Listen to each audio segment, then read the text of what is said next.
Hello, this is my two favorite librarians. I'm Denise Corey. I'm Chantel Taylor, and today we're talking about our favorite holiday traditions. Yeah, it's Christmas Eve. Christmas Eve. How did that happen? I'm very excited. I'm glad that you're excited. So we were talking about this earlier and just the kind of things that you used to do on Christmas Eve when you were a kid. Or all of our sort of holiday, because first of all, we should say we both celebrate Christmas. Yes. Yeah. Our holidays obviously will be sort of exclusively around the Christmas season. Yes. Yeah.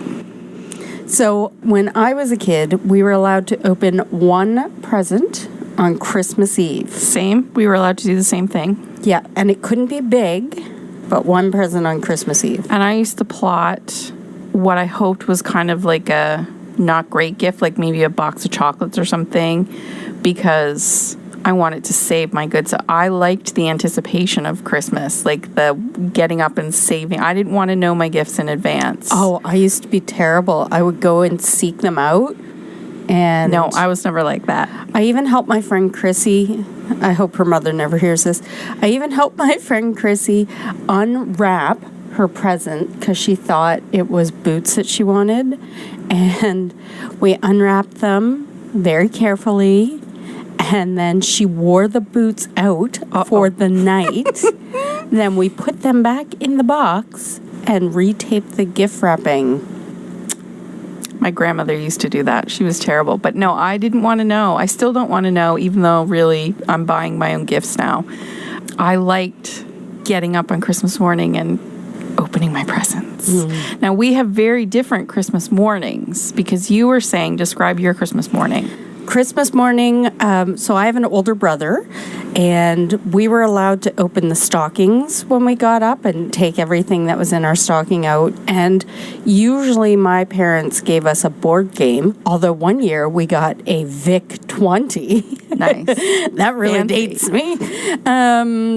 But yeah, we were allowed to open our stockings. We had the board game was usually sitting out with no wrapping paper on it, so that it was like, play this until my parents were ready to get up because they did not want us to wake them. So in my house, my mom, to this day, is still the first one out of bed. None of us were allowed anywhere near the living room, wherever the socks and presents were. And my mother wouldn't have stayed in bed that day. We all got up together. We all got up and opened presents. And we were in big trouble if we were downstairs, because we did the whole thing. We opened socks and then Santa and then presents all in one go. One year, I think my sister was... she was maybe like 6 and I would have been 8 or something like that, maybe 7 and 9. And she kept saying to my mom, I'm getting up at 1 o'clock and we're opening gifts. I'm getting up at 1 o'clock. So my mother said she just got her head down from finishing her Christmas prep, because I think we were also doing family Christmas dinner at our place that year. And my sister came in and woke her up. She said, I bet you my head hadn't touched the pillow and Lisa was in. And my mom was like, go back to bed. It's too early. Santa's not here. And my sister was like, there's skis in the living room. He is here. We have to open things now. And of course, Santa had come in just before your mother, or just after your mother had gotten to bed. Yes. Santa's fast. I know there wasn't as many people around in those days, but nonetheless, he's magical. He's That's fast. Why? Because you have to be magical. Yeah. Yeah. So my mother said, okay, we'll get up and we'll open stockings. So she got me up. We went out and we opened our stockings.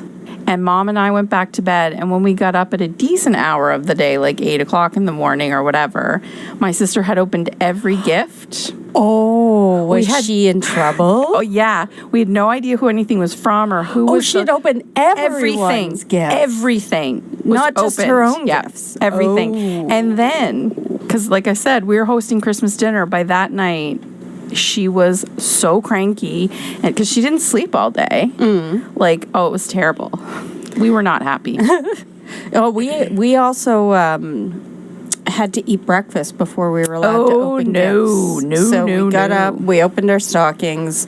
My brother and I would, entertain ourselves for a few hours. And then when my parents got up, we had breakfast, and then we opened gifts.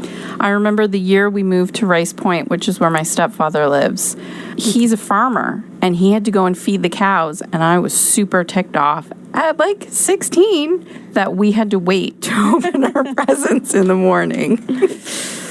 So, what are you reading right now? So currently I am reading... Is it Christmassy? Yes, it is. How the Dukes Stole Christmas.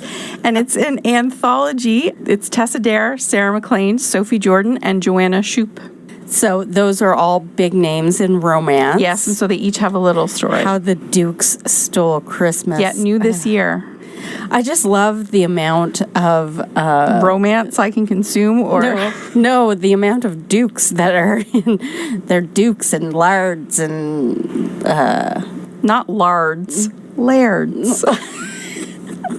We talked about this. A laird is just a landowner. You are technically a laird. I'm a lard. I am reading something that is not Christmassy at all. Surprise. It's The Girl with All the Gifts by M.R. Carey, and it's a zombie novel. Shocker. And it's a novel where the zombiness comes from this, like, fungus. Gross. Yeah. Yeah, so it's set in a dystopian future with zombies, and it was recommended by Maggie Stiefvater. Oh, okay. We love her Raven Boys series. Maggie Stiefvater is an author of young adult books, and I just love her stuff. So when she recommended this, I said, yes, I will read this. So, yeah, it's I've just gotten to where things are starting to get really exciting. Interesting. Mm-hmm. Interesting. So at the library this week, we have reduced hours. We are closed today, Christmas Eve. We're closed Christmas Day and Boxing Day. And then we have shorter hours in between Christmas and New Year. And we're closed on New Year's Day as well, and New Year's Eve. So We're open the 27th, the 28th, and the 29th, reduced hours. Call your local library in advance if you're going, because we have no after 5 o'clock hours for most branches. And the hours are all posted on our website, which is www.cumberlandpubliclibraries.ca. Excellent. Oh, and don't forget, there is still time to take part in Food for Fines. Every year we run a Food for Fines campaign. It's for the whole month of December.